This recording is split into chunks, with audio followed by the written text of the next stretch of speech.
How's it going, everyone, and welcome back to another video. Today's video, I'm going to give you guys predictions and who to bet on for the main card for UFC Fight Night, Kattar versus Ige. This is going to be the second fight card on Fight Island. And actually, this is going to be the first of two fight cards that is going to be happening this week. Later on this week on Saturday, you have the Figueiredo versus Benavidez for the Flyweight Championship.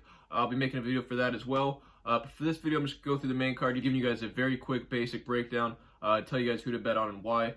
So yeah, without further ado, let's get into it. For the first fight on the main card, you have a very exciting welterweight fight with Abdul Razak Alhassan versus Manor Lazzez. Alhassan has a record of 10-1, with all 10 of his wins coming by knockout. He's also a brown belt in judo. Both these fighters are going to be on win streaks right now. Lazzez, on the other hand, he has a record of 9-1 with 8 knockouts. So between these two guys, they have a combined 21 fights with a total of 18 knockouts. For this fight, I'm going to be picking Alhassan. I just believe he's a lot more well-rounded. He's a brown belt in judo. His stand-up's obviously there. He has 10 knockouts.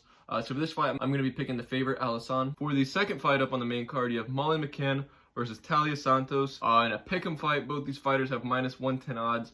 So it's a very close fight. McCain has a record of 10-2 with a majority of her wins coming by decision. Right now, she's currently riding a 3-fight win streak. Santos, on the other hand, she has a record of 15-1 with 12 of her 15 wins coming by finish.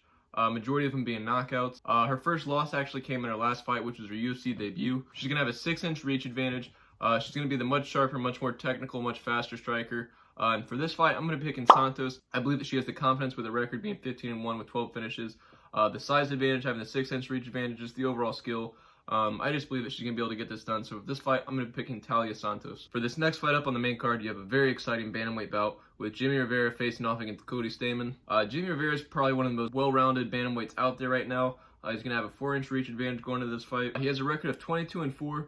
But unfortunately, he's lost 3 of his last 4. Like I mentioned, he's very well-rounded. He has good hands, but he's also a very solid grappler. He actually has the highest rated takedown defense in all of the UFC. Stamann, on the other hand, actually fought a couple weeks ago on the June 6th card, beating Brian Kelleher. He has a record of 19-2. He's won 10 of his last 12 fights. He's a very solid, very well-rounded fighter as well. He has very good boxing. He's also a former college wrestler, so he's well-rounded as well. Very physically strong and powerful. For this fight, I'm going to be picking Cody Stamann. I just believe that the confidence that he has coming into this fight, having fought recently a couple weeks ago, the win streak that he's on, and I believe that his overall skill is just going to be a bit much for Rivera. So for this fight, I'm going to be picking the +120 underdog and Cody Stamann. For this next fight up, and I guess you can kind of say this is the co-main for the evening, you have Elliott versus Binoy. Elliott, he's currently on a 3-fight skid right now.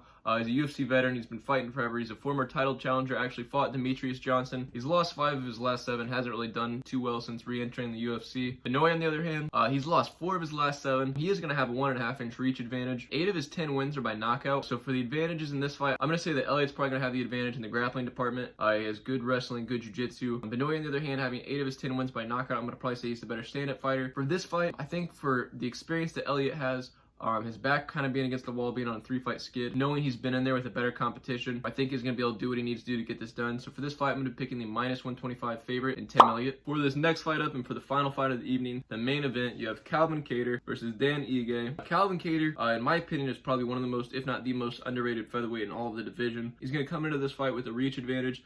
He has very, very solid boxing. I'm going to also say he's probably going to have the stand-up advantage.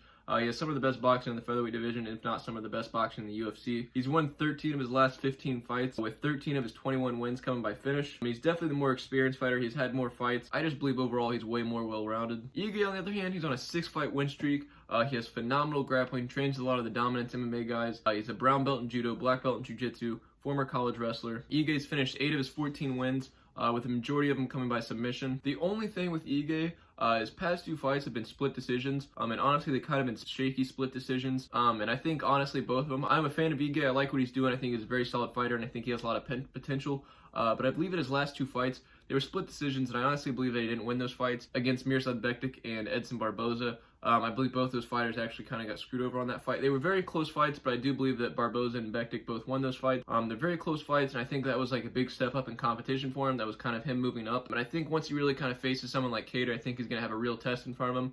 And I think Kattar's going to push him to his brink. And I think if this fight can stay standing, I believe that Kattar has good takedown defense. I think he's going to be able to piece him up and pick him apart. So for this fight, I'm going to be picking the -310 favorite in Kattar. Mind you, this fight can really go either way, but I truly believe that Kattar has the experience and skill set to be able to pull this off and get this done. So for this fight, I'm going to be picking Kattar. I hope you guys enjoyed this video, though. I know it's kind of quick. I'm trying to do my best to get these videos out. It's going to be a busy week for me. doing these recap videos, doing these prediction videos, because I got a lot of fights to cover. I do my best. If you guys have any suggestions, you guys can be betting on these fights, let me know in the comment section below. Please be sure to like, comment, subscribe, share the video if you guys know anyone that bets on sports, anybody that's going to be betting on these fights. Send my video their way. I'm usually very accurate. I was almost always guaranteed to be above 500-600. So if you guys know anyone that bets on sports, send them my way. I'll make you guys both some money. Until next time, I will catch you guys later.